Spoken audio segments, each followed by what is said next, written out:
Check it out, we rapping for the Texas. Put weed in, Crenshaw Bridge, we flexing. Houston rap style, we bringing the heat. Talking Texas football, nothing compete. Got the best podcast, the livest in the game. Wednesday nights, 8 p.m. Remember the name, we talking draft picks. We talking defense, we break it all down. No nonsense. H-Town, Veteran Showdown. On the mic, talking Texas football. Every Wednesday night, with special guests dropping knowledge, taking the stage. Oh, digging in Crenshaw Briggs, we holding it down in the H-Town, wiping it down. Talking touchdowns in H-Town. Houston culture, we holding it down. Talking news and rumors, keeping it real. No filter, we got the Texas appeal.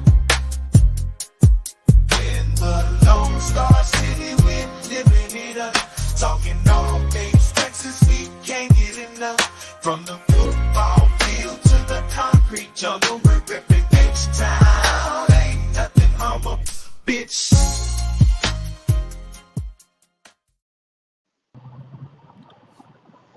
Yo. Welcome to the Texans Fan Battle Podcast. I'm your host for the night, Crenshaw. Before I introduce, well, it would have been fantastic four, but we only got one tonight. We got my boy Kenneth, the messenger in the house. What's good, y'all? What's good, Texas Nation? We got, Matt under the weather, and we got Bo under the weather, but we got a special guest tonight.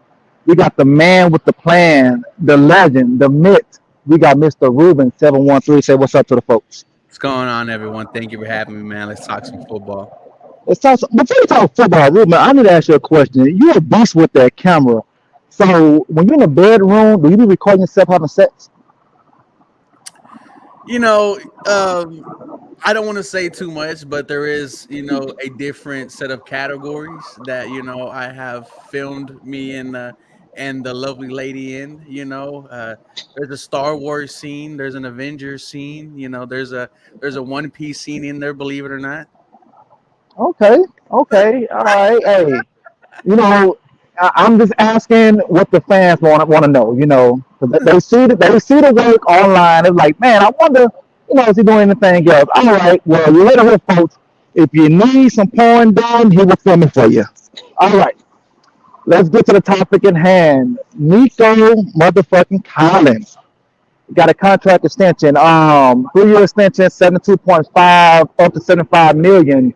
With essentials, I'm gonna start off with you, Ruben, since you're the guest. Tell me what you do like and what you don't like about the contract, and was it worth it? Everything, every penny.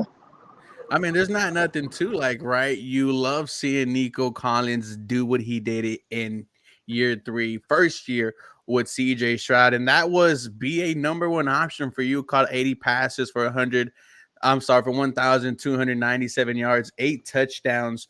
What Nico Collins did was answer all the questions. Is can you be a legit option? And that was yes. And he proved to be more than that. And towards the end of the season, Nico Collins was really your go-to guy, right? Tank Dell was out for the season. Noah Brown was out for the season. Robert Woods was nowhere to be seen. And for Nico Collins to do what he did, man, you could see why the Houston Texans gave him this contract. And I like that they gave him to it right now. It's like, let's get that out of your mind and let's get ready for the season. When you look at the deal itself, I definitely don't think it's a deal that the Houston Texans overpaid for, and I definitely don't think Nico Collins got underpaid. This was a great deal. You paid him before some of the other wide receivers got paid, and let's just say Nico Collins balls out this year. We're not talking about 75 million. We're talking about 80, 85, 90. So I like this deal for both sides, man, and let's get it going. You on me. All right. Before I get to you, Ken, let me ask you a question, Ruben. Do you think that by him signing this extension, it's going to make him less hungry now? No, I think it's only going to motivate him to, to go harder this season because they believe in they believe in Nico Collins. They told him, I don't care what you do this season. I believe that you are going to be a part of this future. And that's why they gave him that 3-year deal and they made him the 7th highest paid receiver. I think this should only motivate Nico Collins more. And Here's the thing, it's only for 3 years, guys. He's 25, about to be 28. There's going to be a second contract in the near future. So you have your window, which is 2 to 3 years, and that's what something that General Manager Nick Casario has said he likes to work in increments of 2 year windows.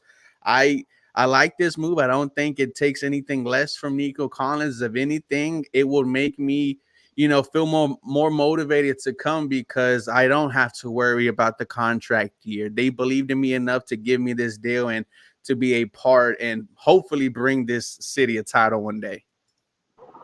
All right, Kenneth, give me your thoughts on the contract. So first off, man, I like the contract. It's not too big, it's not too low. It felt like it was just right. And the most exciting thing for me is this what I wanted. I wanted us to going to give him the deal because let's say we would have waited and then he popped off and then we had to pay him maybe 27, 28 a year, whatever the case may be. The money go up. You know what I'm saying? If you next this season coming up, he go crazy. So I like that we got the deal out the way. It's a nice deal. And just 3 years. Of course, it don't start till after this season. But you know what I'm saying? So we got him for 4 years, which I like. And as Crenshaw, as you know, me and you, we like Nico, but we just want to know if we can see it. You know what I'm saying? Consistently. And we want to know if we can see it another year and another year after that. We just want to see consistency. I love Nico. I know I might have been one of the hardest fans on Nico because I wonder, like, hey, you know what I'm saying, be consistent and stay on the field, you know what I'm saying, and be healthy for us, you know what I'm saying. He played more games than he played before, you know what I'm saying, last season. I think he played like 13 games. But he was on the field more than he was before, and he was pretty consistent throughout the season. And so I'm excited about it, man. More excited that we got Stephon here and we got Tank, and you can just tell all three of those guys are hungry. Now, yes, Nico got this extension, and we hoping that hunger is still there. Like his last interview, I forgot who it was with, but he was basically saying like he still got stuff to prove. Like he understands that last year is last year. He did good, but he still got more to prove. So I hope he keep that same mindset. And you know what I'm saying, it's only up from here. And just to piggy off that, Kenneth, Nico Collins, like he understands exactly what you're talking about, right? And there's still more stuff that he has to prove. And I think the narrative of, like he'll take his mindset off this season, you know, if this was a guy who was in his later years, 28, 29, 30, I would think, yeah, maybe, but no, this is a guy who is still by the end of the prime of his career. But I feel that, man, I'm just excited. I'm excited to get football going. Yeah. Yeah, well, since I saw the deal per year, I like the deal. Now, since he got the bag, especially the guarantee, the sign-on bonus that he got, he need to take that money and get his body right. Whatever these other guys doing that's playing, 16, 17 games a year, he didn't go do what they doing, get his body right, and be on the field because I want to see you on the field. And he needs to work at being a big body receiver. He's 6'4", but he plays 6 foot, 6'1". I need him to work on that right there. And the sky is the limit. The sky is the limit with Nico Collins. I'm still a daughter. He got. I know he ain't got to show me shit. He don't know me. He don't give a fuck about me. But I still want to see him do what he did last year. They're gonna be 1,300 yards. Just give me over 1,000. Give me 1,100 yards. Just give me that right there. And hey, I'm happy with it. But as of right now, let's go, Nico. Yeah, I mean, 100%. I think that, maybe it's not 1,300 yards just because there's so much mouths to feed, right? And it's Stephon, it's Tank, it's Nico, it's Dalton Schultz, it's Joe Mixon, who is also going to get some work in the passing games. I think anything over 1,000 yards is icing on the cake. And if he does get that 1,000 yards, then Nico just proved once again that he is that type of guy. I think we're going to see different stretches where Stephon goes off 2 games, then it's Nico, then it's Tank. And, defenses will not be able to afford to just double one guy. So anything over 1,000 for any of these dudes would be a plus. And we really haven't seen a team have three 1,000-yard receivers since the 2008 Cardinals when they went to the Super Bowl. It was Larry Fitzgerald, Anquan Bolden, and Steve something. So it's been a long time since three wide receivers have cracked 1,000 yards. But like Jalen Johnson said in the comments, man, if any one of these guys gets between 900 to 1,000, I'm happy. So the closest, you said the 2008 Cardinals. So the closest to that team was probably what the 21 Bengals with Uh, with Jamar Chase. He had like over 1,000. T Higgins had over 1,000, and Boyd had like 800-900 yards like that. So maybe we could have an offense like that. With Tyler Boyd would be Tank, Higgins would be Nico, and Chase would be Big. So maybe we can have an Yeah, offense like that, and it was the Super Bowl that year as well. yeah. One thing for sure, like I wanna talk about real quick and piggyback on what you said about Nico playing big, and that's probably the only thing. Like, bro, you are 6'4", and like I talked about in some group chats and with fans, it's like it's a reason why we haven't thrown the ball up to him in the red zone. Maybe their reason is they want to be careful. They don't want him to come down and something happen. I do remember that one catch in the Coast game, week two, when honestly I don't even know if that ball was for him, but he went up, caught that mud, and it was a touchdown. But I do want to see more of that. I do want to see more of him playing big and you know what I'm saying, snagging on people and where CJ can just throw the ball up, even though like Nico gets open. That's the good thing about him. Like he gets open, so we really don't have to just throw the ball up to him. You know what I'm saying? Like we can. He gets open to where CJ just down the mouth. Pause. No Diddy. But y'all know what I mean. So I really really just want to see him play big, play 6'4", get stronger, stay healthy. You know what I'm saying? And it's not easy to do that. But like you said, I hope he put the that money he get on the signing bonus, hopefully he put a lot of that into his body and get his body right because we gonna need him. Like honestly, yes, I can see us eating if he go out with just Diz and Tank. But to be totally honest, I'm hoping Nico is not the one to go out. Reason being is because of his size. You get what I'm saying? Like I'm hoping like he's not out for a game or two. It might happen, but I would rather Diz or Tank be out for a game or two than Nico. Like I said, because of his size. But at the end of the day, we have a lot of weapons. We got Nico, Diz, Tank, Schultz at the tight end. We got Joe Mixon. So we got a lot of weapons. So I'm one thing for sure, really excited to see how Bobby Slow, get all this together and be able to help CJ pick his poison. You know what I'm saying? Like you, it's so many weapons. So we got to play smart, which I know CJ is going to do. Pretty much did that last year, but of course the weapons was cool last year, but this year is better. You know what I'm saying? You got some more dogs. You got Joe Mixon and you got Stephon Diggs. So yeah, I'm just very excited to see how CJ, you know what I'm saying, work with these weapons. mhm. Okay, I'm gonna bring a basketball reference in here, and this for both you guys. Would this help Nico Collins play big by you know getting rebounds? Like Charles Barkley, he was 6'4", but he played 6'10". Do you think that's something he could work on? Like go to the a basketball court and jump up and get rebounds? Would that help him?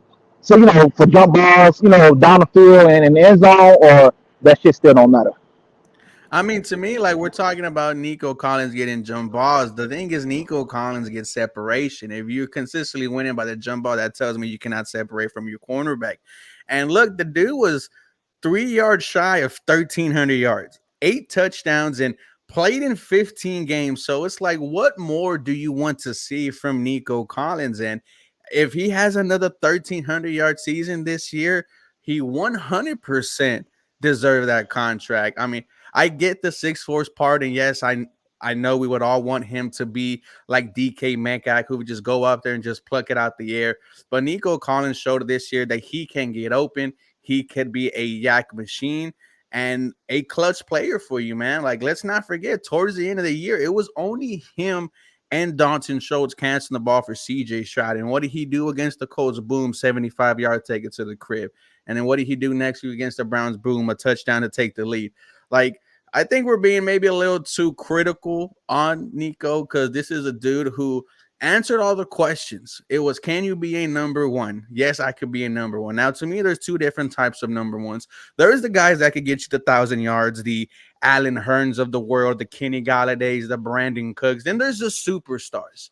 And Nico Collins showed you he could potentially be one. He's only 25 years old, guys. The best is yet to come from him and CJ Stroud. And I think the Houston Texans see that. And when this season was going to come to an end, we were going to have the conversation. Would you rather have Nico Collins or Stephon Diggs? Well, the Houston Texans just chose right now. We would rather have Nico Collins as the long-term deal, and which still opens up a contract for Stephon Diggs at the end of the day. But I just think that the Houston Texans value Nico, and the best is just yet to come for him. So, okay, well, what you said is facts. Would you rather him have more yards or more touchdowns this year? I Like have more, mean, have more touchdowns but under 1,000 yards, or have 1,500 yards receiving but less touchdowns than he had this previous year, which was 8. What would you rather have? I'd rather have the yards just knowing that I have two other guys that could go ahead and get you some touchdowns. Look, Tank Dell was on pace for a double-digit touchdown season.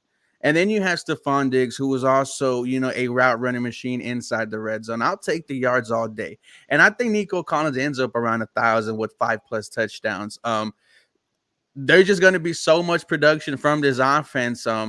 If you ask me, though, who is going to lead this team in receiving, I have a hot take, and I think it is going to be Tank Dell. I am falling in love with Tank Dell, just the fact that this is a guy who was coming back from a broken fibula, and then he just got shot just a month ago and was there day one of voluntary OTAs.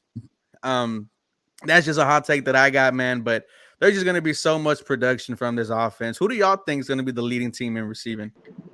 I Ken? honestly, me personally, I would say Tank as well. It's crazy because honestly, last year I was screaming that he's the wide receiver one. He was, That was he me was on personally. pace to be the wide Yeah, receiver one. exactly. So that's why, like you said, man, the hunger. You could tell he's hungry. Like and for him to be so young and so hungry. I mean, he's not that young, but I think he's almost Nico age. They like a year apart. But at the end of the day, like he's a young, hungry guy. He wants it. You know what I'm saying? And what's so like it continues to put the fire in me and so exciting because you Mhm. see our players are really serious and wants to get this ring. Like they know like they need to bring a championship to Houston because Houston has yet to see a championship when it comes to football. So at the end of the day, man, I think it's going to be Tank. If it's not Tank, I see it as I think it'll be Nico. And the reason I wouldn't say Steph because I think they're going to double Steph. I think teams are going to double Steph, even though that might not be a smart idea.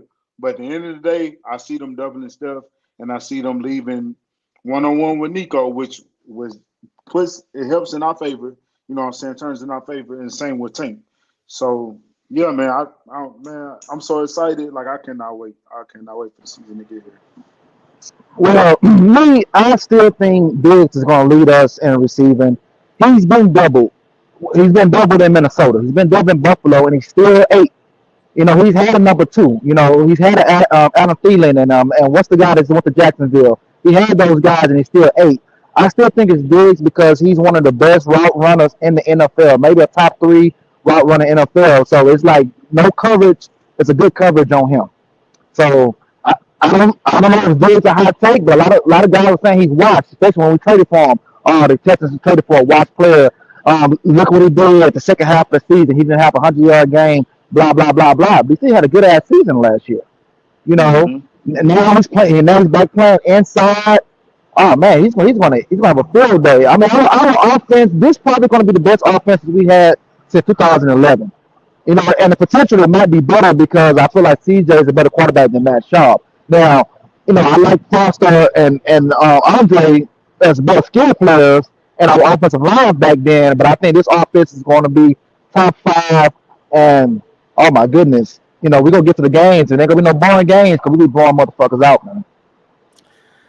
I mean, when you're talking about potential, bro, like you look at the top 3, right? You look at Stephon, Tank, and Nico, and then you look at the other wide receivers behind that. Maybe you get 1 to 200 from both John Mechie and Hutchinson. Then you got to worry about Dotson Schultz. What is he going to give you? What is Kate Stover going to give you? I think Kate Stover is going to be your backup tight end. And then we got to worry about Joe Mixon. He might see the least stacked boxes that he's ever seen in his career.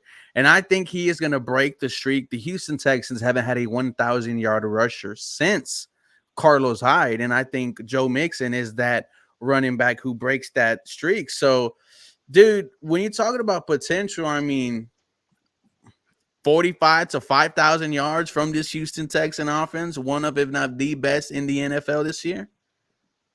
Man, that'd be crazy. That's definitely the expectations. You know what I'm saying? The expectations is for one, Nick knew like, hey, we gotta beat this team up. We gotta get these weapons. We gotta get a running back, a dominating running back. We want to Saquon. That didn't fall through, and we got the option of getting Joe Mixon. And me personally, not going to get deep into it, but me personally, I feel like Joe Mixon is, and honestly, it's fashion. Joe Mixon is more durable than Saquon Barkley. He's more Agree. available. He's more available, and I All think right, hold on. Let me stop you right there. Do you think Barkley was injured a lot because of the field he played on in MetLife? I mean, that doesn't matter. If you're injured, right? So it's like, But we I would mean, never know. We would never know though. So, I yeah, mean, but you have a point. I see where you're going, I walked on that field and twisted an ankle one day. man. Yeah. No, it's a joke. It's a joke. But Oh, okay. no, So keep you going, playing keep going, good. keep going, man. But yeah, man. But like, no, like for real. I felt like Joe Mixon was the better option for us, and then not only that, sheesh, man, all these three receivers, man, and it's not only just these three receivers. Let's talk about a guy that, of course, that us Texans fans, me included, wanted us to cut already, but he's still here. And I'm starting to come to the conclusion that maybe they're going to wait until after preseason. They might see, hey, they might keep him there just for, which is Robert Woods. They might keep him here just to battle with Mechie and Xavier. And just see what he does. Like, and Noah Brown as well. Like, we still got Noah Brown, so we really got a crazy depth at receiver. And I feel like Nick is going to keep somebody got to go. Honestly, somebody's going to get cut. Where it is, and I hope it's not Mechie, but somebody's going to get cut. It's either going to be Robert Woods, Mechie, or Xavier. I feel like it's one gonna of be them is going to Robert get cut. Woods. It's gonna be Robert Woods because And and they look, get money. Yeah.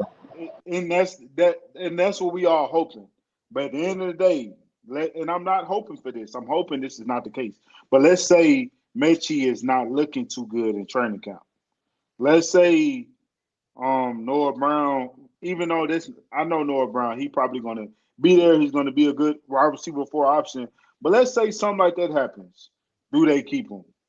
Do you think they keep him? Yes, because see, Mechie is safe because of the cancer, and if they cut him, they're gonna get talked about. And him and CJ are Mm-hmm. good friends. Him and CJ are good friends, and I think Noah Brown is safe as well because he proved last year in a couple of games he was playing at some games. Yep. So Facts. so he ain't really no top three receiver, but he's a pretty good, not durable, a pretty good receiver when his number is called. So it has Yeah. to be Robert Woods. It has to Yeah, be him. and that's what we are hoping for. But I definitely see like Nick is like he's being patient with that, and he's gonna let them grind it out, let them battle it out, and see where we go from there. But at the end of the day, man, it's a lot of receivers we have and a lot of potential. You know what I'm saying? If somebody goes out, we got a guy that can just jump right in at their wide receiver three or wide receiver four, whatever the case may be. And to be totally honest, John Mitchell, man, I'm really hoping for the best for this guy because at the end of the day, this man is very explosive. He runs good routes. You know what I'm saying? At the end of the day, he had the situation the year before last, and they was easing him into it last year. You could tell like they didn't play him that much, but they was putting him in there here and there. You know what I'm saying? And taking it easy on him. But he definitely made some good plays in the playoffs last year versus the Browns. He made a good catch that everybody was trying to talk down on him because he dropped the catch in OTAs, the over the shoulder catch he dropped. But man, at the end of the day, I think Mechie, like, and CJ hopping him up too. CJ even saying like Mechie is looking really good. Like he looks great. Like he's hyping him up. So man, it's man, Bobby got a lot on his plate, and it's like, hey, Bobby, let's make something shake. And I know CJ gonna do what he got to do. Yeah, I mean, I just think it's going to be Robert Woods at the end of the day. If I'm the Houston Texans, the smart thing to do is to just hope that the young guy figures it out. And when you really look at what he went through, right, F cancer, but for him to come back and kind of show you something, you know, over the season. He showed he could block very good against the Pittsburgh game. Had that one good catch, like you mentioned, against the Cleveland Browns. I don't think they're going to give up on John Mechie just yet. And, like Johnny says, they still got $18 million. You could Robert Woods. You have now 20 plus. And you got to think Mm-hmm. about as we carry that into the season, what if the Houston Texans want to make a trade, right? You want to be able to afford someone at that point as well. And who's to say there's not another signing that you could get with cutting Robert Woods whenever everyone starts getting cut in a couple of weeks. So there's a Mm-hmm. lot of things you could do. I'm banking on youth here, and it's not just CJ who mentioned John Mechie. It was Nico. I'm sorry, it was Nick. It was D'Amico as well. So I hope John Mechie figures it out, and if he does, if John Mechie could be a wide receiver for you, and what's a wide receiver for? Someone who could get you between 150 to 300 yards. That's it. But that's someone who is helping your team win. And from someone like John Mechie, who went through everything his went through, that would give you some optimism as he heads into next season. So I am not giving up on John Mechie whatsoever. I think the odd man out would be Robert Woods just because of how much money you save by cutting him. Mm-hmm. Yep, that's facts. And my hot take, when we did our pre-draft, a couple years ago, I thought John Mechie was better than Jameson Williams out of Alabama. That's what I said on this show, and I'm sticking by it. I feel like that he was a better route runner, but Jameson Williams had that one good season, and he just took off. But anyways, moving on. So what you guys want to touch next? Pause. Shoot, man. Crazy. If I think he did that on purpose, man, he did that on purpose. It was so small. But shoot, man. What do y'all? I would say this. Do y'all feel like, as far as player wise, do y'all think everybody is on the same page? Like right now, do y'all think everybody on the same page to understand what the expectations is coming into this season? I mean, if you remember, the moment where Will Anderson was talking about how he was crying after the playoff loss, and CJ Stroud said, "Why are you crying for? We're going to be back." And Will Anderson said, "Yep, yep. Cap said we're good, so we're going to be good." I think they've been locked in since that moment. And Harley brought this up 2 weeks ago when CJ Stroud was near the Lombardi Trophy. He wasn't looking at it. He was kind of shooting himself away. I think these boys are locked in. And it's crazy to see because they are young and they're legit younger than me and Kenneth. I mean, everyone's younger than Mm-hmm. Crenshaw, for being completely honest with you, but, so to see these young boys as locked in as they are, and for CJ to be locked in as he's now being portrayed as the face of the NFL, right? The stream on Bleach Report, they're on the first round, him going to Japan representing the NFL and showing everyone the game of football. But to still for him to be there day one voluntary OTAs, even though it's year two for him, this dude is already a superstar in this league. These boys are locked in, man. And with Stephon Diggs as well, right? They were saying, is he going to work out? Is he going to be a cancer? As soon as we trade for him, he's working out in a Texan shirt the very next day. So I think everyone's locked in. I Yeah, agree. yeah, I agree. Yeah, CJ is definitely locked down. You know what? By me, looking at CJ, the interviews, everything he's doing, I think he want to be the face of the league. He see what how Patrick Mahomes got the fame and blah blah blah. I think like it's in his goal to be MVP, to be a Super Bowl MVP, and to do great things for the city of Houston. This man won a championship in Houston. He ain't got to do shit for the rest of his life in Houston. Like everywhere he go is free, free, free, free, free, free, free, free, free. So I think that's what he wants, man. Because we never had a quarterback to just go global like that. Like he really went on a free press run for himself and for the team, and that got us primetime games this year. Yeah, so So many prime yeah, games, dude. So many. I'm so hyped. oh yeah, yeah, Yeah, I'm man. hype about that. Yeah, man. One thing I would say, one player that I'm a little like curious about And of course, like it's a consistent thing as far as him being on Twitter, being bold with how he feel about him being the starting right tackle, being outspoken about how he feel about, you know what I'm saying, the different things, Titus Howard. That's one guy I'm like, hey, like I believe in Titus, but I need the mentality to kind of change. Stay off of Twitter, bro. Like you ain't gotta prove to no fans at all. You need to prove to yourself and this organization that y'all did not make a mistake by extending me, and I'm gonna be there. You know what I'm saying? I'm gonna be on the field. I'm gonna try my best to stay healthy, and we're gonna go get the Super Bowl. Like that's the only person I'm like, bro. Stay tuned in to what's most important. Getting on Twitter, putting in your bio, right tackle only, like that kind of like rub me the wrong way in a sense because it's like, yo, like you first of all, Titus Howard, you like 26, 27. There's no reason you should be putting that in your bio on Twitter. Like I feel like that was very childish. But at the end of the day, I really hope he's locked in and I hope he's ready. I know he's still coming off an injury. And hopefully he'll be 100% by the time the season starts. And hopefully he play majority of the season. But that's one Um, person I'm kind of thinking about. I, I think with Titus, he's been doubted his whole life. You got to look at the college he came from. Hmm. When we drafted him, they say we reached because we should have got Andre Dillard like Hmm. that. So he's been getting doubted year after year after year. He got the contract extension. He goes on Twitter. He see the comments. He saw what the Texans fans were saying about him. So I guess that shit bothers him. So he's gonna prove to us that he is that guy, but he just haven't proved to us yet that he is that guy.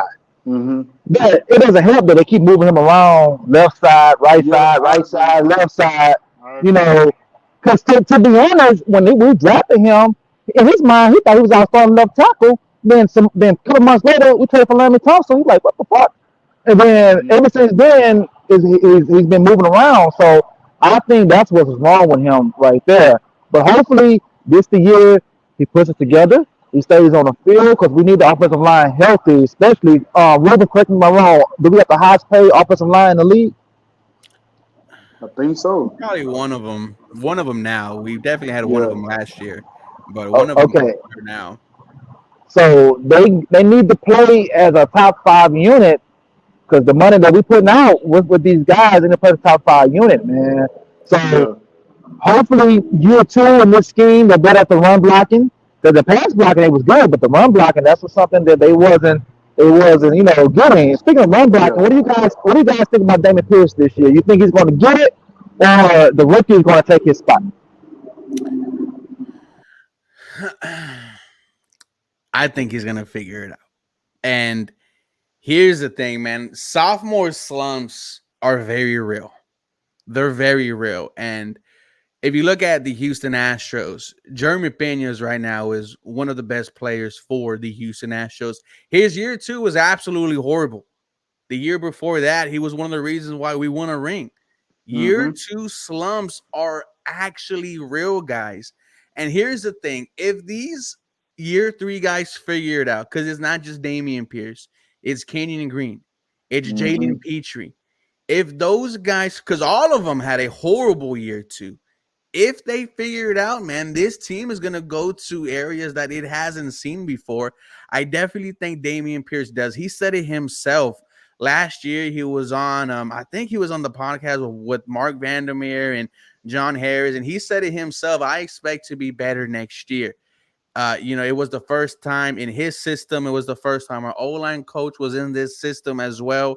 And, now the pressure's kind of not all on him to figure it out because heading into this season, we were saying that this offense was going to be working because of number 31. Well, we found out quickly, no, it's because of number 7. And with Joe Mixon being here, I think Damian Pierce is going to actually figure this out and be legit backup at the running back position. D'Amico Ryans gave us some praise on how he looked. So I think there is some belief in DP and not giving up on him whatsoever. I think he figures it out. I think Green figures it out. And I hope Jalen Petrie figures it out also. Yeah. I would say I'm hoping that DP figures it out as well.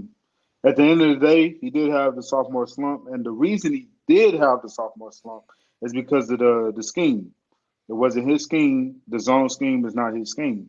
But at the end of the day, I truly believe that what Miko is saying and all the guys that's praising him, that he's gonna get it right. You know what I'm saying? This year he understands I'm running back too. You know what I'm saying? And when it's time, when my name is called, I go in there, do what I do, be a dog, just be patient. Because with the zone scheme, you have to be patient. You can't just, you know what I'm saying, run downhill right away. You have to be patient and find the holes and, you know what I'm saying, do what you got to do. But I think he's going to figure it out. At the end of the day, I'm not worried about it because if I'm pretty sure running back's going to get cut after preseason, some running back's going to get cut, and we may pick one of them up. As far as the rookie guy, I think special teams best for him, but who knows? You might do a little something in training camp and show like, hey, y'all can put me on this 53 roster, and I'm gonna do a little something for y'all. But hopefully Damon Pierce will get it together. I think he will, and I'm really Can hoping you for the just best. imagine if he does? Like, Man, imagine if you have a shoot, legit 1-2 man, punch. This offense man, is only gonna get even deadlier, it's and it's whew, gonna become how can you really stop the Houston Texans?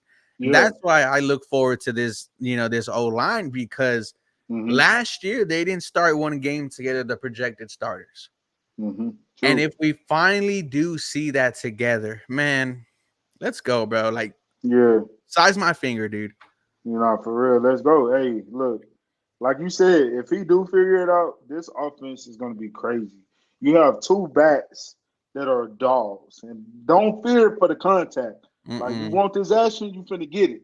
You know what I'm saying? So, and you have two running backs like that, and then you have three dogs at the receivers, and then you got a dog at tight end, and most importantly, you have the guy at quarterback. So it's man, I've never been this excited for the Texans season, football season coming up, man. Like It's the I've most been a exciting fan time since I was ever. born. Look, since '02, I've been a fan, and it's like, yo, it's feeling like it's that time.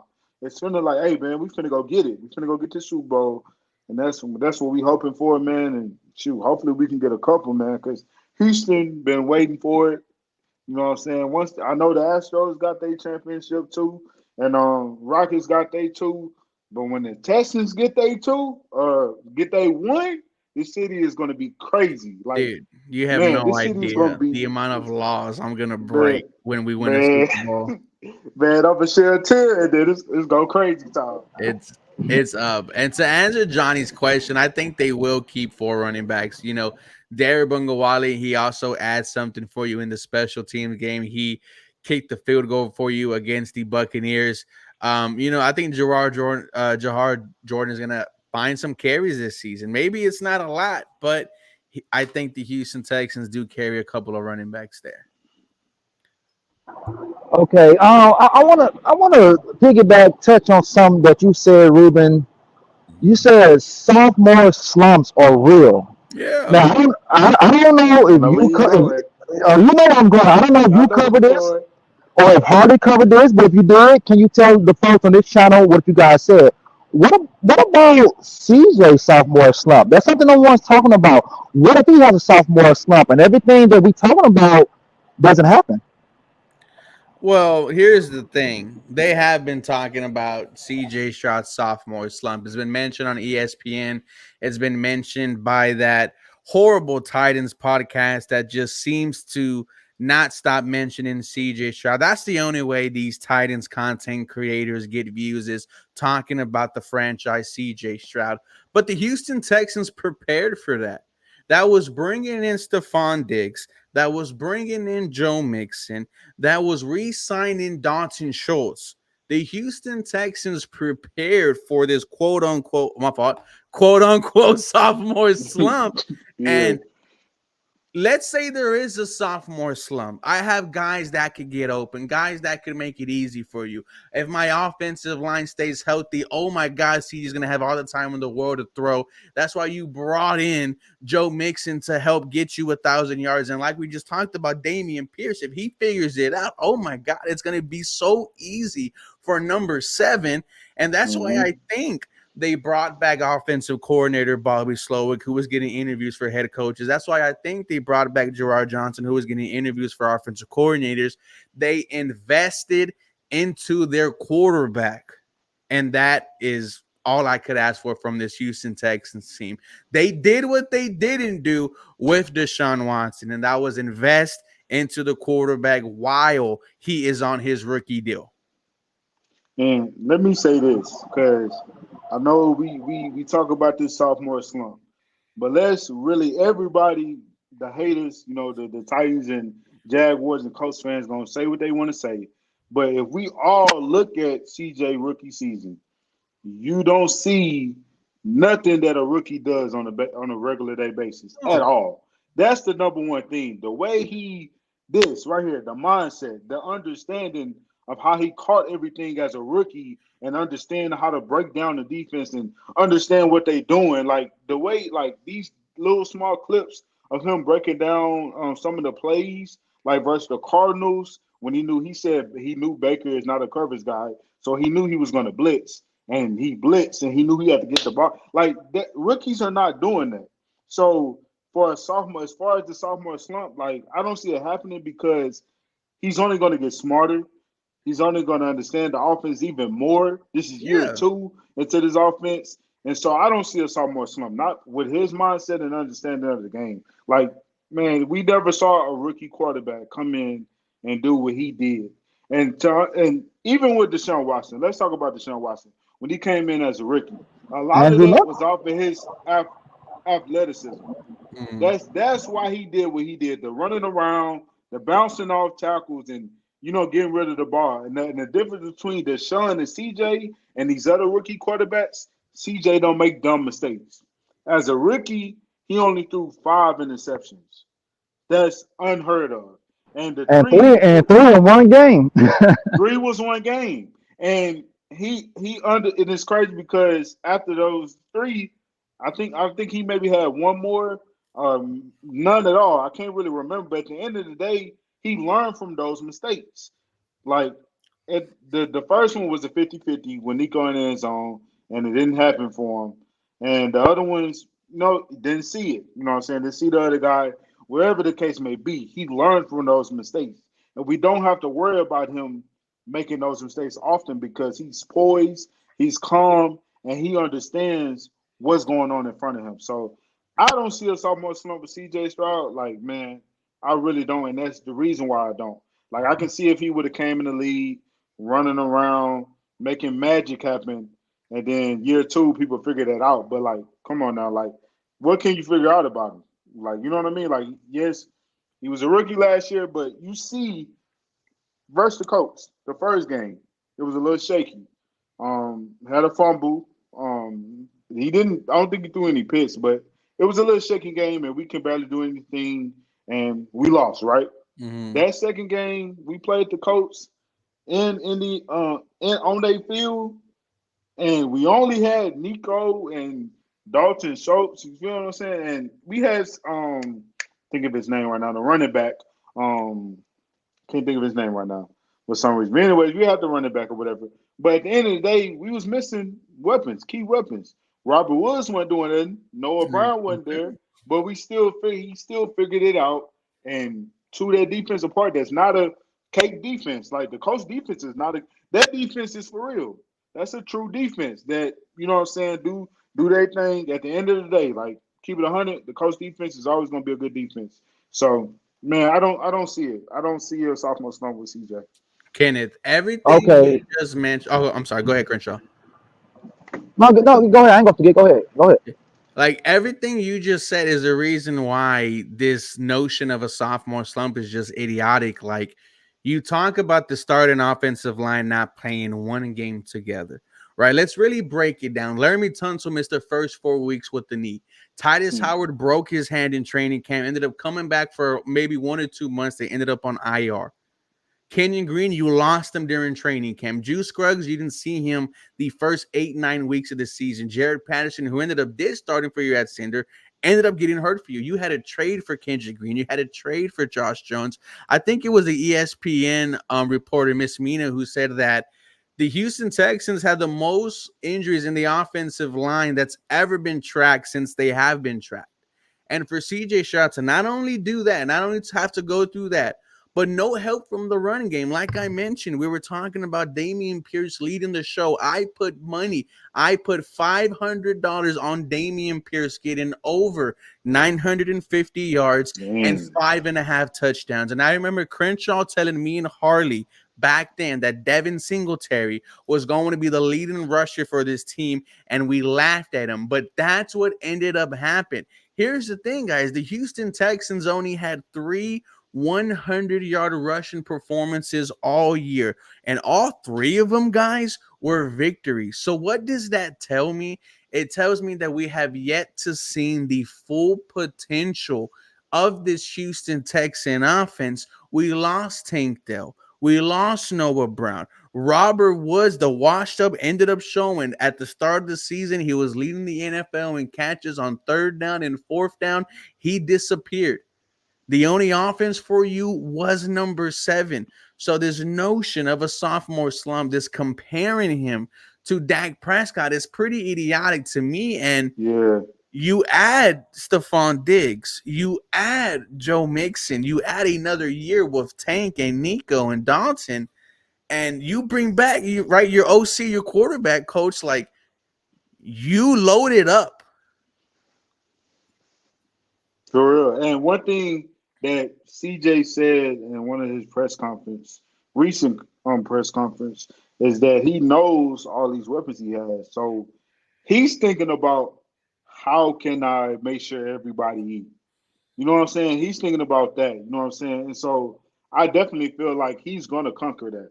Like at the end of the day, you got to pick your poison. You got to figure out who you want to double, who like you know what I'm saying. You got to figure out all that type of stuff as a defense when you playing against us. So man, yeah, that sophomore slump is out the window. All the only thing I'm hoping for is no injury, and I And really what think do the they sky's think's the going to limit. happen to their quarterback? What about the second year of Will Levis? What Sheesh. about the second year of Anthony Richardson? And here's the thing. We haven't seen Anthony Richardson play football in so long. We still call him Yeah, AR-15 when yeah, his number is number 5. So yeah. what are we talking about here? Hey, Like, I need to say something, and I go wanted ahead. to say it last week about Anthony Richardson. Um, it's no disrespect because I asked him. I said, "Do y'all Nah, it's see?" disrespect. It's No, yeah. disrespect. Look, I asked him. I said, "Do y'all see him picking up where he left off, or do y'all see him having a sophomore slump?" Pretty much what I was asking, and they said they didn't. And so, me personally, that's a guy that we can look and be like, is he going to have a sophomore slump? Reason being is that offense he was running when he was playing, that was a sugar watered down offense. You know what I'm saying? The running, the read option. That's how he was eating. The running, you know what I'm saying? And yes, he has an arm. I understand that. But we talking about a guy that only started 15 games in college. And then, you know what I'm saying, come to the NFL. He's a good quarterback. I'm not knocking him. I'm not, you know what I'm You saying? don't But even know if he's a at good the end of the day, quarterback, bro. he has to prove that he's capable of doing what he needs to do throughout the season. That's a guy we can think is, wonder, hey, will there be a sophomore slump? Will he be able to come and, dial the defense and understand what's coming towards him? You know what I'm saying? Instead of just running all the time and not saying that's all he can do because he has a arm as well. He has a cannon. But at the end of the day, that's a guy that I'm wondering, hey, will he have a sophomore slump or will he pick up where he left off? Only time will tell. I mean, here's the thing. He only played 8 quarters throughout weeks 1, 2, and 3. I mean, if he would have had his 8, 9, 10 touchdowns in week 16, 17, 18, then we're maybe having a different conversation. But he had this right at the beginning of the year. And the Houston Texans were not the same team in week 17 that they were in week 2, right? With Will Facts. Levis, right? The Tennessee Titans fans love to say this dude showed them he could be a franchise quarterback when. Because outside of his first game when he threw 4 touchdowns, he did not show me anything else, right? They were hyped about Tony Pollard. You replaced Derrick Henry with Tony Pollard. Okay, you overpaid for Calvin Ridley. And with Will Levis, it's the same conversation. And Yeah. that's where I get to the part where fans are just upset that CJ Stroud had this amount of success. I mean, when you're getting compared to Tom Brady and Joe Montana in year one, when you're getting compared to Patrick Mahomes and Josh Allen and Justin Herbert, like, dude, this is greatness that we are watching, and it's just hatred from the other side, man. Of course. They wish they had him. They wish they had him. That's all But I can say. question, is that how delusional we were with Davis Mills? Not me. Hey, look, Not I'm gonna not hold not on. not, Yeah. not I me. was Not delusional not too. me. I was trying to see the best in that guy. You know what I'm saying? I made excuses. He didn't have the weapons, which could be true. But at the end of the day, Davis Mills is best at a backup quarterback. That's what he is. I don't see him being no more, and that's fine. That's okay. He's a great locker room guy. I would definitely want to keep him if we can keep him for the rest of his career. That would be perfect for us because he's Nothing a wrong with great being a locker room backup guy. quarterback. Exactly, nothing wrong with that. You know what I'm saying? Get you a couple of rings, brother, at the backup position. Maybe when your contract come up, the second contract come up, you might go get you some bread. Who knows? But at the end of the day, yeah, I was definitely being a little delulu when it comes to Davis Mills. I was a little bit. I was hoping for the best, but thank God for number 7. That's all I Shout gotta out, say right now. dude, amazing. Yeah. Well, thank God we didn't draft Bryce Young. Man, And let me piggyback on Anthony Richardson. Anthony Richardson is just Justin Fields with a Jamarcus Russell arm. That's all he is. So hey, take that, coach. yeah, take that. Shoot. Well, on that note right there, we're gonna end the show. So, Ruben, tell the folks where they can find your great work and your camera work. Yeah, absolutely, man. You can search me up on YouTube, 713 Houston Sports. We just hit 11K subscribers, trying to hit 13, 14K by the start of the season. It's gonna be a little bit of a stretch. However, we're gonna try our hardest. My camera work is at Twitter, just at 713 HOU Sportsman. And once again, thank you guys for having me on here. Excited to be a part of the Texans fan battle, man. Appreciate you, Kenneth. Tell the folks where they can find you at. Y'all can follow me on Twitter at messenger_Keno, Instagram, YouTube, Kenneth the Messenger. I'm a gospel artist, do positive things. Working on some things for the community work. So y'all be on the lookout for that. And shout out to Matt, Crenshaw, and Bo Diggity for bringing me on, man, and letting me be a part with y'all, man. Definitely appreciate it. And yeah, go Texans. And before you talk, Crenshaw, I'd like to say, y'all, next week is the week on Wednesday. We find out who wins the jersey and the two hats. So y'all make sure y'all following and subscribing. Make sure y'all sharing it. And yeah, man, we're gonna keep going up on Texas Fan Battle Cast. Yes, yes, sir. Just like you said, next week is we're gonna get the contest out. So be locked in. Make sure y'all follow A1 since day one. Make sure y'all follow Bo Digger 713 and follow your boy Fifth Ward Crenshaw. And we out. Hit the bumper.